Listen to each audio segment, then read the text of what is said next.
Hello friends, शुभ प्रभात सर्वांना. Good morning. आज काय मी बाहेर किती थंडी पडली त्याचा व्हिडिओ काढून तुम्हाला बोर करत नाही. तर आज आपण करत आहोत अन्वीचा टिफिन. अन्वीच्या टिफिनसाठी मी इथं काय केलेलं आहे, हे पहा आपलं दूध उकळत आहे. एक दूध तापून ग्लासमध्ये ओतलेलं आहे आणि मी बनवत आहे आज शिरा. तर तुम्ही असा विचार कराल की आज आज मंडे नाही आहे तरी पण आज ही शिरा का बनवते आहे. तर शिरा बनवण्याचं कारण तसंच आहे आनंदाचं. आपल्या यूट्यूब चॅनलचा Anvi's tiffin blog Priyanka and अन्वीचे आज 1000 सबस्क्रायबर पूर्ण झालेले आहेत. Thank you thank you thank you thank you thank you to all of you. तुमच्या सर्वांच्या आशीर्वादामुळे आज आपल्या चॅनलचे 1000 सबस्क्रायबर कंप्लीट झाले आहेत आणि फार कमी वेळामध्ये सबस्क्रायबर झालेले आहेत.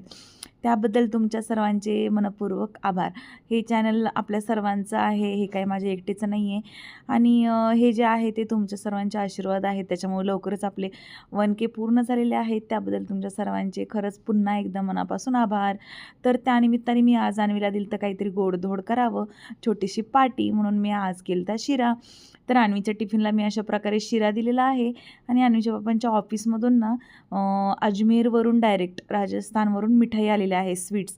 तर या स्वीटचं नाव मला काही माहीत नाही. तुम्हाला जर माहीत असेल तर नक्की मला सांगा. त्यांनी मला 2 वेळा सांगितलं पण माझ्या काही लक्षामध्ये राहिलं नाही. आणि अशा प्रकारची मग मिठाई आलेली. तर मग ती मिठाई आहे आता राजस्थानमध्ये ह्या दिवसांमध्ये खूप स्वीट्स वगैरे येतात, तर त्यापैकीच ही एक मिठाई होती. आणि आज मग त्यानिमित्ताने माझा 1000K पूर्ण होण्याच्या निमित्ताने माझं मन झालं कोरा चहा पिण्याचं, म्हणून मग मी आज माझा फेवरेट कोरा चहा पिते आहे. थंडी आहे ना भरपूर म्हणून. आणि अन्वीला दिलता आज गरम फ्रूट पपया दिलता. आणि ही चिलीमिली आमच्या सोसायटीमध्ये स्टॉल लागतात याचे कधीमधी. मग तिथून येताना दोघांनी काल रात्री हे आणलेलं. मग ज्वारीचं आहे ते, तर ते दिलतं अन्वीला बस टिफिनसाठी.